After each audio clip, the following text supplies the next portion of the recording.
It's one of those moments that can just stop you in your tracks. You're upset, maybe you hurt yourself, or you're just having a tough day. And you look over at your child, and they're laughing. It can feel like such a punch to the gut, right? It leaves you completely baffled, wondering what on earth is going on inside their head. Well, today, we're going to pull back the curtain on this exact scenario and get to the bottom of what that laughter really means. And let's be honest, this is the thought that can flash through a parent's mind. It's that horrible, gut-wrenching question. You see your own pain and you see their laughter, and the disconnect is just terrifying. You start to wonder, are they cruel? Do they actually enjoy seeing me upset? It is a totally understandable fear to have in a moment that feels so wrong. So let's just get this out of the way right now. The answer to that question is a huge, absolute no. Your child is not a psychopath.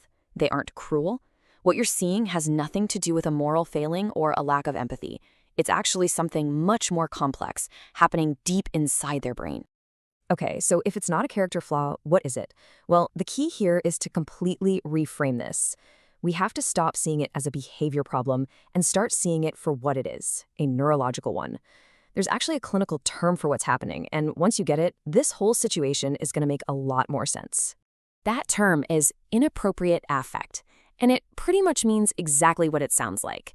It's a neurological condition where the reaction you see on the outside doesn't match the feeling that's happening on the inside. So think of it as a disconnect, a glitch in the system. While you're seeing laughter, your child might actually be feeling really intense anxiety or confusion or even their own form of empathy. The outside just isn't telling the truth about the inside. So why? Why does this mismatch even happen? What's actually going on in there that causes such a confusing reaction? To get that, we need to peek under the hood a little and talk about the science of the brain's wiring.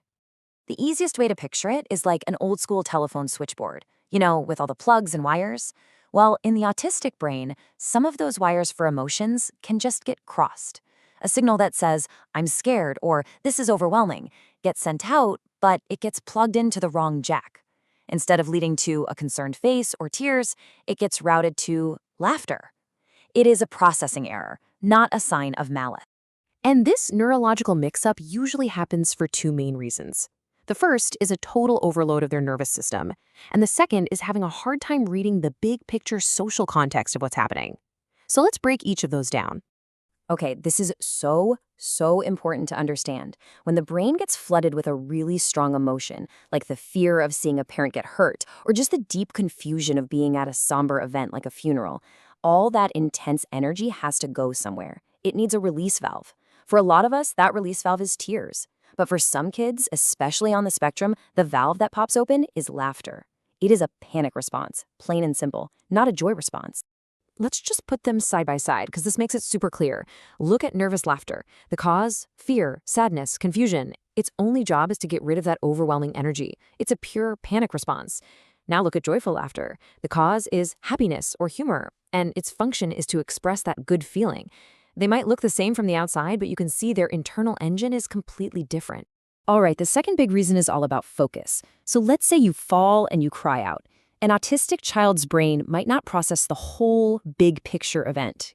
My parent fell and they are in pain. Instead, their brain might zoom in like a microscope on one tiny specific detail, like the funny thump sound your shoes made when you hit the floor. So they're laughing at that little isolated sound and completely missing the larger painful context it happened. Okay, so that's the science. And just understanding the why can be a huge relief. But what do you actually do in that moment when you're hurt or upset and your child is giggling?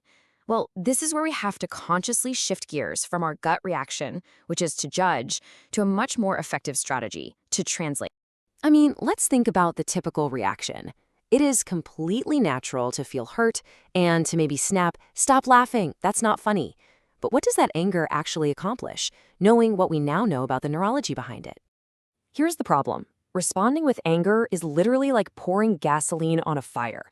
Remember, that laughter is often a release valve for anxiety. So when you get angry, you just ramp up their stress and their confusion, which overloads their nervous system even more.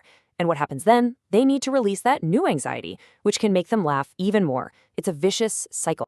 So let's look at this side by side. The wrong reaction, our gut reaction, is to judge the behavior. "Stop laughing, that's rude." But the right reaction is to translate the feeling behind the behavior. Instead of scolding, you become their emotional interpreter. You say something like, I see you're laughing, but I know this situation is actually making you nervous. It's okay to feel nervous. You're giving them the words for what's happening inside them. And what's so incredible about this approach is that it does way more than just put out the fire in that one difficult moment. It's actually a long-term strategy. You're helping to build a much stronger foundation for their entire emotional development. This right here is the real game changer. Every single time you translate for them, every time you say, I see this on the outside, but I know you're feeling this on the inside, you are helping their brain build and strengthen the correct neural pathway. You are literally helping to fix those crossed wires. It's not going to happen overnight, but you are actively helping them learn to connect their real feelings to the right expression. So the next time this confusing moment happens, just try to remember this. That laughter, you see, it isn't cruelty. It's a call for translation. It's a sign of a system that's completely overloaded. And it really leaves us with this final, kind of powerful thought. What if our ability to understand their world is the most important tool we have to help them rewire their connection to ours?